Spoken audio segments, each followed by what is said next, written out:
एक घर की बेल बजती है और जैसे ही उस घर की मालकिन यानी कि एक महिला दरवाज़ा खोलती है तो सामने एक बहुत बड़ा फूलों का गुलदस्ता था। उस गुलदस्ते को देखकर वो महिला कहीं ना कहीं आश्चर्यचकित थी कि इतना बड़ा गुलदस्ता हमारे घर में किसने भेजा है। उस गुलदस्ते को लेके वो अपने घर में रख लेती है और कुछ टाइम के बाद में फिर एक और गुलदस्ता आता है। वो गुलदस्ता आपकी बार जो था उससे कहीं बड़ा गुलदस्ता था। तीसरी बार फिर वही ऐसा होता है कि तीसरी बार जो गुलदस्ता आता है वो उससे भी बड़ा होता है और काफ़ी महंगा होता है। अब ये गिफ्ट आने के जो सिलसिले थे लगातार शुरू हो जाते हैं। एक के बाद एक गिफ्ट आते थे और एक के बाद एक घर में गुलदस्ते आने शुरू हो जाते हैं। एक दिन इस घर की जो मालकिन है उसका नाम है नीलम कटारा। वो अपने बेटे नीतीश कटारा से कहती हैं कि बेटा इतने इतने महंगे जो गिफ्ट हमारे घर में आते हैं कौन भेजता है, क्या मामला है, कुछ मुझे बताओगे। तब नीतीश कटारा कहता है कि माँ मैं एक लड़की है उससे बहुत प्यार करता हूँ और वो लड़की कोई और नहीं उत्तर प्रदेश के एक बाहुबली नेता हैं DP यादव, उनकी बेटी भारती यादव है। ये गुलदस्ते मुझे वो भेजती हैं। नीलम कटारा कहते हैं कि अगर वो बाहुबली की बेटी है तो वाकई बहुत ख़तरनाक लोग होंगे, तुम उनसे दूर क्यों नहीं रहते हो, तुम उस लड़की से दूर क्यों नहीं रहते हो। तो वो कहते हैं नीतीश कटारा कहता है कि माँ भारती यादव बहुत अच्छी लड़की है, दरअसल उसका उन परिवार से उसका मन नहीं लगता, वो हमारे जैसे परिवार में रहना चाहती है, मुझसे प्यार करती है, शादी करना चाहती है और मैं भी उससे शादी करना चाहता हूँ। तो मुझे इस बात की परमिशन दे दो कि हम दोनों एक दूसरे के साथ शादी कर लें। अमूमन माँ जैसी होती है, माँ ने वही काम किया, ठीक है जो तुम्हें अच्छा लगता है वही करो। और उसके बाद कहानी की एक शुरुआत होती है सुखद के साथ, लेकिन इस कहानी का अंत वाकई बहुत भयानक होता है। और जब कहानी का अंत बहुत भयानक होता है, इस माँ ने इस लड़ाई को यानी कि अपने बेटे को खोने के बाद जो लड़ाई लड़ी थी, इस लड़ाई की मिसाल न केवल हिंदुस्तान में बल्कि पूरी दुनिया में इसकी मिसाल दी जाती है कि कोई माँ इतनी ताकतवर कैसे हो सकती है। इस लड़ाई को न केवल उसने जीता है बल्कि हर उस गरीब आदमी को, हर उस कमज़ोर आदमी को एक संदेश दिया, एक मैसेज दिया है कि अगर आप ईमानदारी से लड़ाई लड़ें तो दुनिया की कोई ताकत आपको हरा नहीं सकती। आदाब, नमस्कार, सत श्री अकाल। मैं उस्मान सैफ़ी। आज की जो सच्ची घटना मैं आपको सुनाने जा रहा हूँ, ये सच्ची घटना है उत्तर प्रदेश का एक ज़िला है गाज़ियाबाद। दरअसल 17 फरवरी 2002 का ये वाक़या है। इसी घर की बैल एक बार फिर से बजती है। सुबह के 3 बज रहे थे, बैल बजती है। माँ नीलम कटारा ने दरवाज़ा खोला और जैसे ही दरवाज़ा खोला बाहर देखा तो आज नीतीश कटारा या कोई फूलों का गुलदस्ता नहीं था, बल्कि सामने था भरत दिवाकर। भरत दिवाकर कोई और नहीं, ये उनके बेटे का दोस्त है। माँ कहती है कि भरत मेरा बेटा नहीं आया, बेटा कहाँ है। तो कहता है कि आंटी जी वो आ जाएगा। फिर से पूछती है कि वो आ जाएगा। यही जवाब तीसरी चौथी बार भी मिलता है और जाकर अपने कमरे में वो लेट जाता है। जब कम से कम 1.5 या 2 घंटे बीत जाते हैं उसके बाद फिर उसको उठाया जाता है भरत को, और नीलम कहती हैं कि बेटा मेरा बेटा क्यों नहीं आया, क्यों कुछ छुपाना चाह रहे हो, क्या बात है, कुछ तो बताओ। वो कहता है कि मैंने उसको शादी में काफ़ी तलाश किया लेकिन वो नहीं मिला। जब नहीं मिला तो फिर मैं वापस घर आ गया, वो आ जाएगा, परेशान ना हो। माँ थोड़ी सी परेशान थी और फिर जैसे जैसे आगे वक्त बढ़ता चला गया उसकी परेशानी लगातार और बढ़ती चली जाती है। दिन निकलता है, माँ नीलम कटारा सीधे पहुँच जाती हैं गाज़ियाबाद के कविनगर थाने में और जाकर अपने बेटे की गुमशुदगी दर्ज कराती हैं। कहती हैं कि मेरा बेटा रात अपनी एक दोस्त की शादी में गया था, वापस लौट कर नहीं आया। उसके बारे में पता निकाला जाता है। पुलिस पूछती है कि तुम कौन हो, क्या करती हो। तो वो कहती हैं कि मैं शिक्षिका हूँ और मेरे पति IAS ऑफिसर रहे हैं, अब इस दुनिया में नहीं है, रेलवे विभाग में वो काम करते थे। मेरा बेटा मैनेजमेंट टेक्नोलॉजी गाज़ियाबाद से उसने कोर्स किया था और वहीं पर उसकी एक लड़की से दोस्ती भी हो गई थी। साथ ही उसी कॉलेज में पढ़ने वाली एक लड़की की आज शादी थी। रात वो शादी में गया था और अभी तक लौट कर नहीं आया।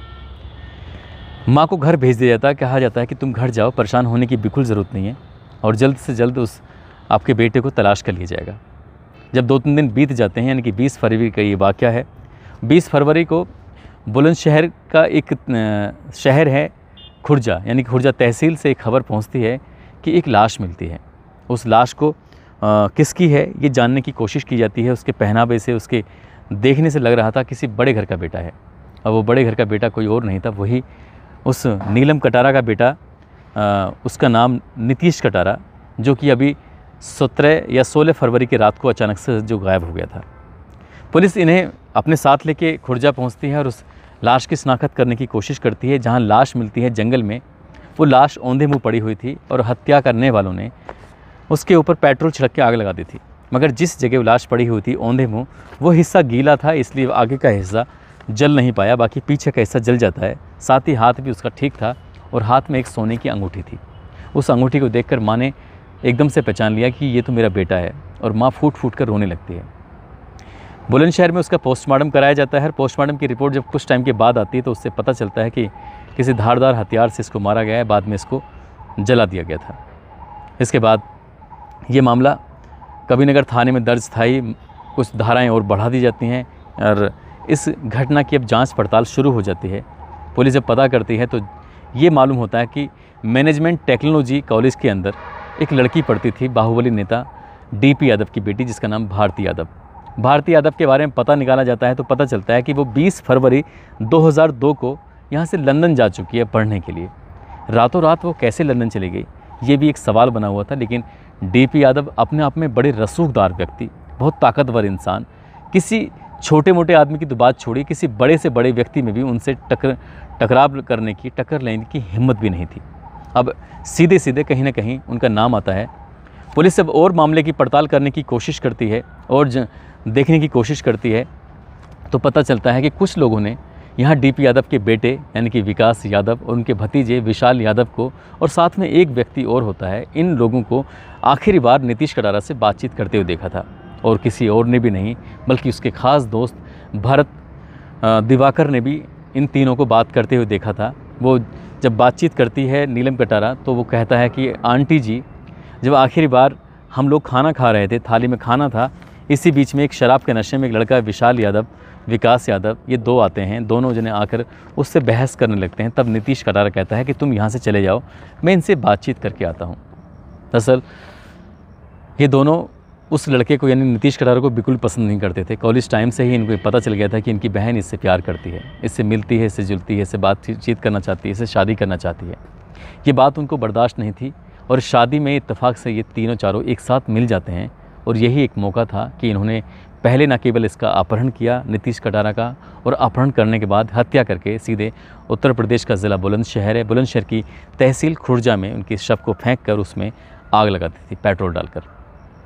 पुलिस ने इस मामले की मुकदमा तो खैर दर्ज कर ही लिया था, लेकिन जिस तरह का रसूखदार वाला व्यक्ति था उस हिसाब से लग नहीं रहा था कि मामले में कुछ सफलता मिल पाएगी या फिर यहाँ इस महिला को इंसाफ मिल पाएगा।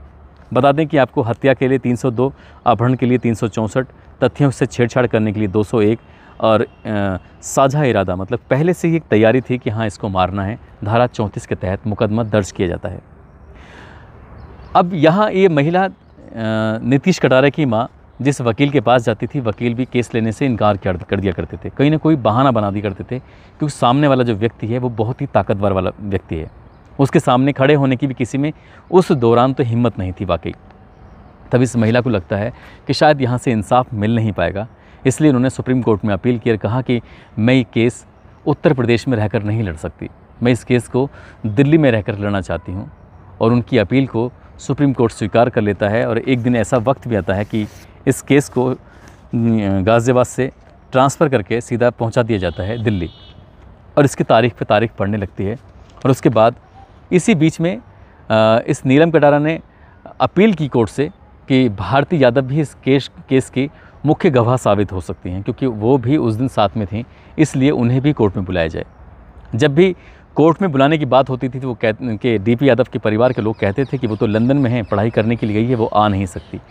इस बात पर कोर्ट वाकई बहुत गुस्सा जाहिर करता है। कोर्ट कहता है कि ये लड़की अगर वापस नहीं आती है, कोर्ट में हाजिर नहीं होती है, तो इस लड़की को हमेशा हमेशा के लिए भगोड़ा घोषित कर दिया जाएगा और वो हिंदुस्तान में फिर कभी ज़िंदगी भर कदम नहीं रख सकती। आखिरकार डीपी यादव पर बहुत बड़ा दबाव पड़ता है और दबाव पड़ने के बाद 30 नवंबर 2006 को वो लंदन से वापस हिंदुस्तान आ जाती है। और हिंदुस्तान आने के बाद कोर्ट में जब पेश होती है तो यहाँ पेश होने के बाद तो साफ साफ कह देती है कि हम और नीतीश कटारा एक अच्छे दोस्त थे, हाँ इससे ज़्यादा हमारे बीच में कुछ भी नहीं था। मगर नीतीश कटारा की माँ ने कुछ ऐसे सबूत कोर्ट में पेश किए थे, चाहे वो कुछ लेटर हों या कोई गिफ्ट हों, ऐसी महंगी महंगी चीज़ जो वहाँ से मिली थी, इस बात पर वो उसके डिनाई नहीं कर पाई, उसे वो इनकार नहीं कर पाई। इसलिए पुलिस कोर्ट में कहीं ना कहीं ये साबित हो गया था कि ये दोनों आपस में प्रसंग था ही इनका। परिवार के लोग इस बात को पसंद नहीं करते थे। आपको बताता चलूँ कि जिस बीच ये मामला हुआ था उस बीच एक आज तक के पत्रकार वो लगातार इस मामले की रिपोर्टिंग कर रहे थे।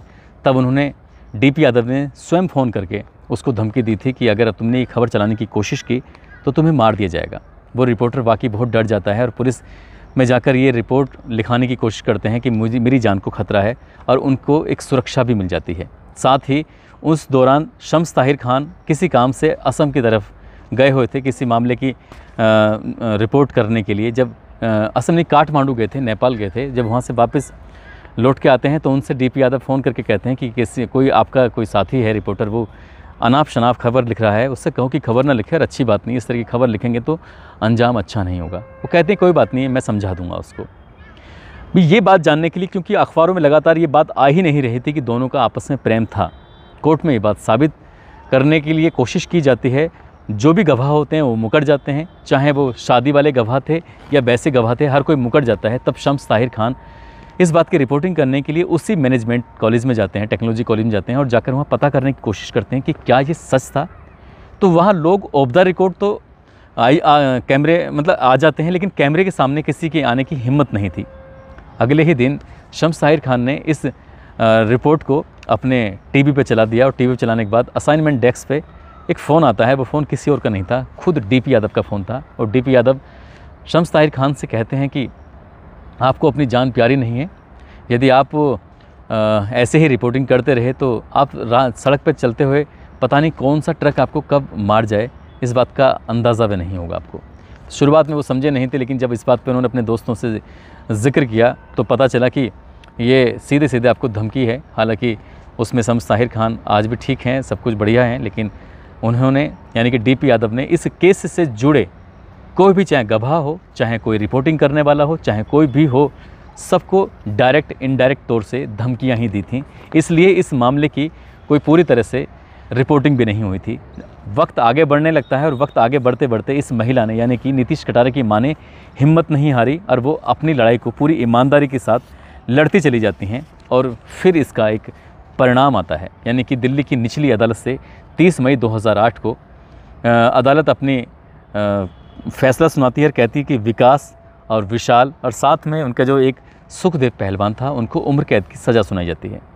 मगर नीतीश कटारे की मां यानी कि नीलम कटारा को ये जो फैसला था कोर्ट का, उससे संतुष्टि नहीं मिलती है, और वो कहती हैं कि मुझे ये लड़ाई और भी आगे लड़नी है। और वो दिल्ली उच्च न्यायालय में इस अदालत के फैसले को चैलेंज करती हैं, कहती हैं कि बड़ी से बड़ी सज़ा मिलनी चाहिए।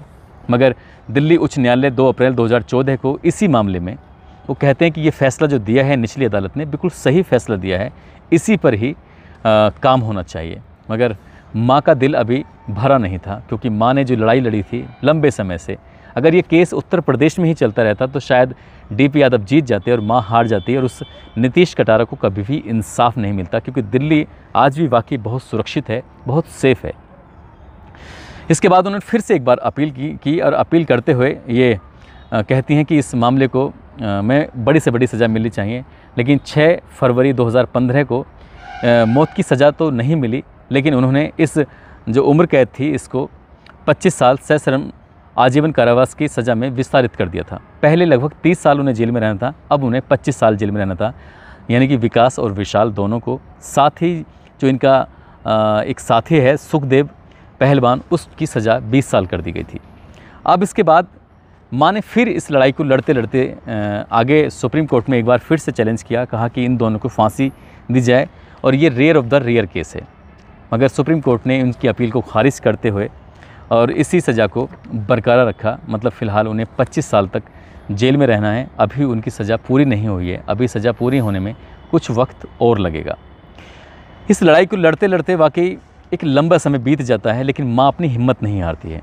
कई इंटरव्यू जब माँ दे रही होती है तो इंटरव्यू में वो खुद कहती हैं कि पता नहीं कहाँ से ताकत आई, और कितने ही लोग ऐसे मिलते हैं जिनके बच्चों को मार दिया गया, कितने ही लोग ऐसे मिलते हैं उनके पिता को मार दिया गया। जब बात कोर्ट में गवाही की होती थी तो लोग कोर्ट में गवाही नहीं दे पाते थे, डर की वजह से, ऐसे बाहुबली नेताओं की वजह से। ऐसे न जाने कितने किस्से हैं, ऐसे जाने कितनी कहानियाँ हैं कि सचमुच सबूत भी होता है, सब कुछ होता है, मगर पुलिस मदद नहीं कर पाती है।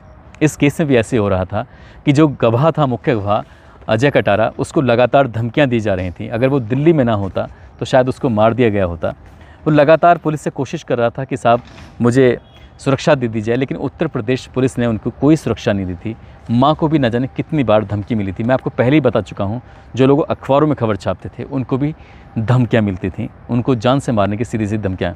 कि वाकई डीपी यादव का अपने आप में बहुत बड़ा नाम रहा है, मगर ये भी कहा जाता है कि डीपी यादव के पास अनगिनत पैसा है, बहुत बड़ी संपत्ति है, बहुत बड़े पैसे वाले हैं, मगर वो इस पैसे से अपने बेटे विकास यादव और भतीजे विशाल यादव को बचा नहीं सके। इससे ये भी साफ जाहिर होता है कि यदि आप के अंदर हिम्मत है और आप किसी भी लड़ाई को लड़ने के लिए पूरी ताकत, पूरी ईमानदारी से जुट जाएं, नीलम कटारा की तरह, तो दुनिया की कोई ताकत आपको हरा नहीं सकती, चाहे सामने डीपी यादव जैसे बाहुबली नेता क्यों ना हो। और उन्होंने लगभग 14 साल तक इस लड़ाई को लड़ा, और लड़ाई लड़ने के बाद अब कहीं ना कहीं वो भी संतुष्ट हैं। उन्हें भी वो कहती हैं कि जो उनका ज़िंदगी का बहुत ख़ास लम्हे हैं विशाल और विकास यादव के, वो ज़िंदगी के ख़ास वक्त उनका जेल में इनकी सलाखों के पीछे कट जाएगा। वो एक इंटरव्यू में ये भी कहती हैं कि नीलम कटारा उनसे कितनी बार मिली थी, और वो जब चिट्ठियाँ लिखा करती थी, घर में फूलों गुलदस्ते भेजती थी, तो एक दो बार उन्होंने पूछा था कि ये सब तुम क्यों करती हो। तो नीलम कटारा से उन्होंने, भारती यादव ने कहा कि मैं उस दुनिया से बिल्कुल अलग आना चाहती हूँ, एक शांत प्रिय ज़िंदगी जीना चाहती हूँ और एक सामान्य ज़िंदगी जीना चाहती हूँ। हमारे पापा ने कभी भी हमें वक्त नहीं दिया, जैसे कि सामान्य परिवार के लोग होटल में जाते हैं, खाना खाते हैं या अपने बच्चों को वक्त देते हैं, बोले हमारे पिता ने हमें कभी वक्त नहीं दिया। ठीक वैसे ही जब मध्य प्रदेश के डाबरा से विकास और विशाल को गिरफ्तार करके लाया जा रहा था, तो उस दौरान जो इंस्पेक्टर थे, उस इंस्पेक्टर ने जब बातचीत करने की कोशिश की तो पता चलता है कि विकास यादव फर्राटेदार अंग्रेज़ी में बात कर रहे थे, बड़े वेल मेंटेन, बहुत ही सभ्य जैसे दिख रहे थे। उनसे पूछा गया कि तुमने ऐसा क्यों किया। उन्होंने कहा कि हमारी परवरिश एक ऐसे माहौल में हुई है, अगर अच्छे माहौल में हुई होती तो शायद मैं आज ये कदम ना उठाया होता। एक और जेसिका लाल हत्याकांड था, उससे भी कहीं ना कहीं विकास का नाम जुड़ा हुआ था और वो ज़मानत पर उन दोनों बाहर थे, इसीलिए पुलिस ने बड़ी तत्परता से इन्हें गिरफ़्तार करने की कोशिश की थी और बहुत कम समय में गिरफ़्तार कर लिया था। यानी कि अगर मैं उस डेट की बात करूं तो डेट ये 23 फरवरी को इन्हें एमपी के डाबरा से गिरफ़्तार किया था। खैर फ़िलहाल वो दोनों जेल में हैं और उनकी सज़ा पूरी होने का इंतज़ार किया जा रहा है। पिता ने बच्चों के लिए बहुत बड़ी संपत्ति इकट्ठी की थी, आज वो संपत्ति कहीं ना कहीं बेकारी साबित हो रही है। इसलिए पूरी ईमानदारी के साथ अगर कोई भी इंसान जीता है तो वो ईमानदारी में बड़ी ताकत होती है और लंबे समय तक ये सब चीज़ें चलती हैं। दोस्तों, इस कहानी को सुनाने का उद्देश्य किसी को परेशान करना नहीं है, किसी का दिल दुखाना नहीं है, बल्कि आपको जागरूक करना है, आपको बताना है कि एक फ़िल्म है KGF, उसमें कहते हैं कि दुनिया में सबसे ताकतवर योद्धा माँ होती है। इस नीलम कटारा नाम की महिला ने ये साबित कर दिया कि दुनिया में सबसे ताकतवर योद्धा माँ होती है। आज इस महिला की जो मिसाल है न केवल हिंदुस्तान में बल्कि पूरी दुनिया में दी जाती है। दोस्तों, अपना ख्याल रखें, सुरक्षित रहें। जय हिंद, जय भारत।